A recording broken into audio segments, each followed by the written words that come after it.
আল্লাহ রাব্বুল আলামিন বলেছেন, ওয়ামা মিন দাব্বাতিন ফিল আরদি ইল্লা আলাল্লাহি রিজকুহা। এই পৃথিবীর বুকে এমন কোন বিচরণশীল জীব নাই যে জীবের রিজকের দায়িত্ব আমি আল্লাহ আমার নিজ হাতে গ্রহণ করি নাই। সব জীবের রিজকের চাবি আমার হাতে। কার হাতে? তাহলে ভয়টা কিসের? আপনার একটা পেট, তাই নিয়ে এত চিন্তা। অথচ এই পৃথিবীতে আল্লাহ পাক বলেন অসংখ্য প্রাণী আছে যাদের কোনো সঞ্চয় নাই। শকুন, শকুনের মরা গরু অনেকগুলি ব্যাংকে জমা আছে নাকি? কবে কোথায় একটা মরা গরু পাইছে আর খোঁজ নাই, খবর নাই। ওগুলা কি না খাইয়া মরতে দেখছেন রাস্তায় পথে ঘাটে? সুবহানাল্লাহ। অসংখ্য প্রাণী এভাবে দুনিয়া আছে।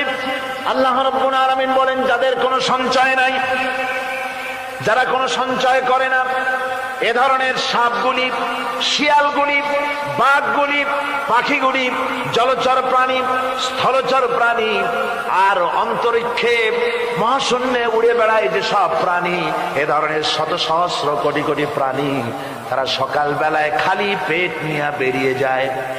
খালি পেট নিয়ে সকাল বেলায় বেরিয়ে গেল, আবার সন্ধ্যায় যখন বাসায় ফেরে সমস্ত প্রাণীগুলির পেট আল্লাহ রাব্বুল আলামিন ভরে দেন। সুবহানাল্লাহ। একটা প্রাণীও খালি পেটে বাড়ি ফেরে না। সুবহানাল্লাহ, সুবহানাল্লাহ।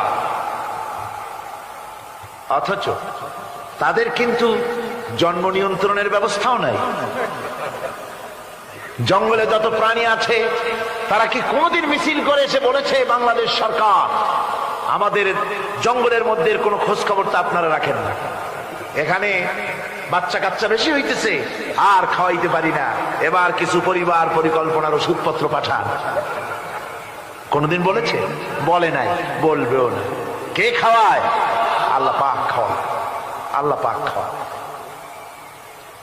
সুতরাং আল্লাহ রাব্বুল আলামিন রিজকের মালিক, একথা বিশ্বাস করতে হবে।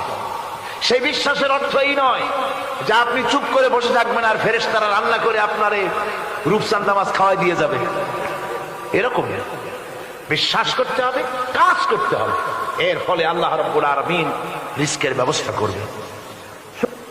ঈমান আনার পর প্রথম যে কোয়ালিটিটা হবে সেই কোয়ালিটি হচ্ছে পার্সোনালিটি, আত্মসম্ভ্রম, আত্মমর্যাদা।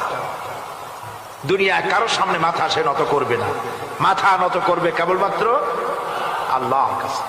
সে বিশ্বাস করবে খাইরিহি